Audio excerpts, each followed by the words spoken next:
Assalamualaikum warahmatullahi wabarakatuh. Ya, bertemu lagi dengan saya Pak Fahri Yamani. Mudah-mudahan kalian semua dalam keadaan sehat semua dan selalu semangat dalam belajar. Baik, kali ini kita akan belajar di tema 6, subtema 3, Masyarakat Sejahtera Negara Kuat, dengan muatan pembelajaran PKN dan Bahasa Indonesia. Baik, sebelum masuk tujuan pembelajaran, jangan lupa untuk subscribe dan notifikasi loncengnya dinyalakan ya.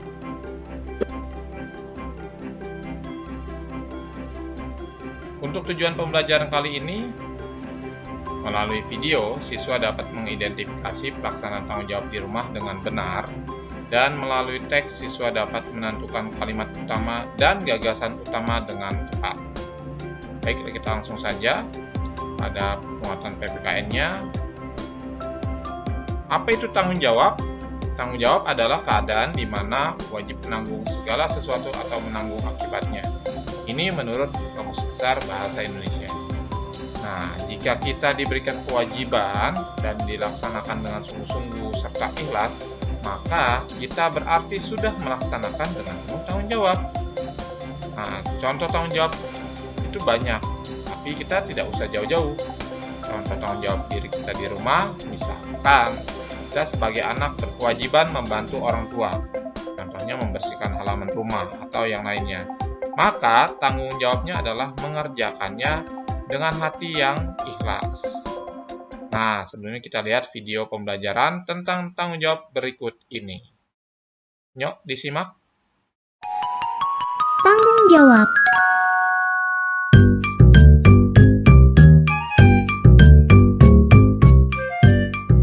Astagfirullah, ini pasti ulahnya Ajmal. Ajmal.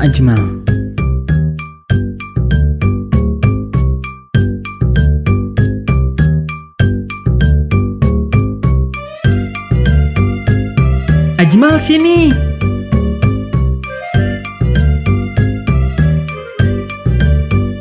Ajmal tadi habis dari mana? Ajmal habis pergi main sama Nobia. Loh, hari ini kan Ajmal punya tugas siram tanaman. Tapi kan ya masih ada Kak Nun. Kalau begitu, berarti Ajmal nggak tanggung jawab dong. Tanggung jawab artinya mengerjakan setiap tugas yang diberikan kepada kita. Muslim yang baik adalah muslim yang mau bertanggung jawab pada dirinya sendiri, juga orang lain. Setiap orang punya tanggung jawabnya sendiri-sendiri, Ajmal. Setiap orang diberikan tugas tergantung kemampuannya masing-masing. Allah pun tidak membebankan suatu tugas pada kita di luar dari kemampuan kita. Contohnya, Allah memerintahkan kita sholat karena kita akan mampu mengerjakannya. Memangnya kenapa kita harus bertanggung jawab ya? Jika kita mau bertanggung jawab pada diri sendiri, kita akan lebih berhati-hati dalam bertindak. Karena kita akan menjaga diri kita dari hal-hal yang buruk. Kalau manfaat kita tanggung jawab ke orang lain apa ya? Dengan kita mau bertanggung jawab pada orang lain, kita jadi akan punya banyak kepercayaan dari mereka. Mereka pun akan tenang dan nyaman berada di samping kita. Mereka juga pasti menyayangi kita. Oh gitu ya. Kalau gitu Ajmal mau jadi anak yang bertanggung jawab biar bisa disayang ayah, ibu, sama Kak Nun. Nah, kalau gitu Ajmal lanjutin siram tanamannya nih.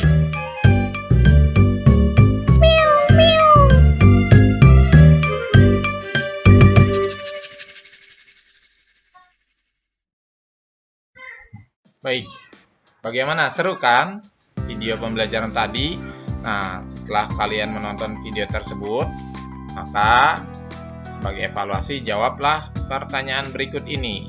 Yang pertama, apakah pengertian tanggung jawab? Kedua, apakah Ajmal memiliki sikap tanggung jawab? Tiga, tanggung jawab apa yang dimiliki oleh Ajmal? Yang keempat, berdasarkan cerita Ajmal, tanggung jawab apa yang kita harus lakukan di rumah? Nah, setelah itu kalian jawab di buku tulis kalian ya, lalu kirim ke buku guru atau bapak guru kalian. Untuk muatan bahasa Indonesia, kita lanjut saja, yaitu menentukan letak gagasan utama dan kalimat utama. Apa itu gagasan utama? Gagasan utama merupakan pokok pikiran sebuah teks. Dalam teks terdapat beberapa paragraf. Gagasan utama dapat terletak di awal, tengah, akhir, atau awal dan akhir paragraf.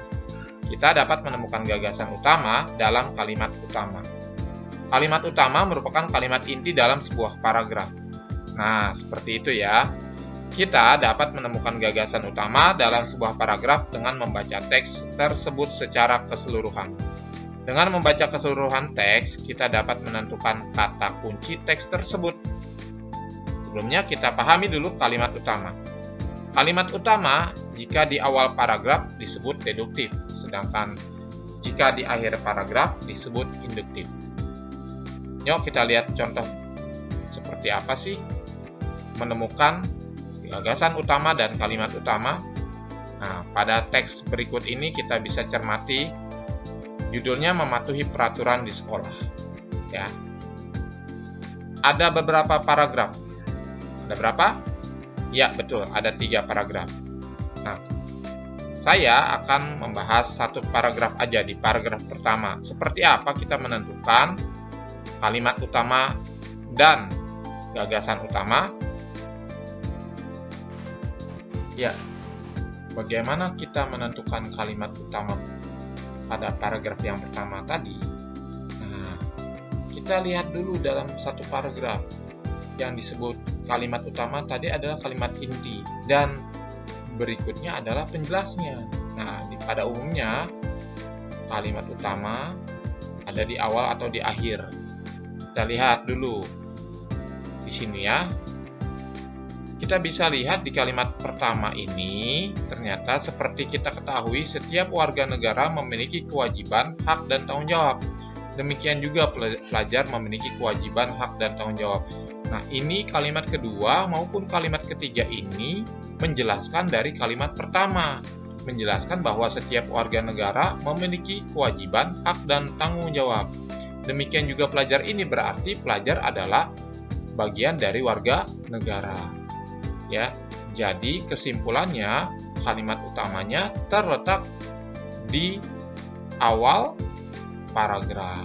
Itu ya. Nah, ini kita bisa lihat di bawahnya. Setiap warga negara memiliki kewajiban, hak, dan tanggung jawab. Ini kalimat utamanya. Nah, selanjutnya bagaimana kita menentukan gagasan utama atau ide pokok paragrafnya? Karena kita sudah bisa menentukan kalimat utamanya, kita bisa tahu bahwa gagasan utamanya diambil dari kalimat utama. Kita bicara atau di kalimat utamanya membicarakan tentang apa? Oh, tentang setiap warga negara. Berarti secara ringkas kewajiban, hak, dan tanggung jawab warga negara. Jadi bercerita gagasan utamanya adalah kewajiban, hak, dan tanggung jawab setiap warga negara. Seperti itu. Oke. Nah, supaya kita lebih paham lagi setelah membaca teks tadi, sebagai evaluasi pembelajaran, yang pertama, tentukan kalimat utama pada paragraf kedua dan ketiga. Yang kedua, tentukan gagasan utama atau gagasan pokok paragraf kedua dan ketiga. Setelah kalian selesai, maka kirim ke Pak Guru dan Ibu gurunya ya. Tetap semangat dalam belajar ya. Oke. Terima kasih atas pembelajaran hari ini.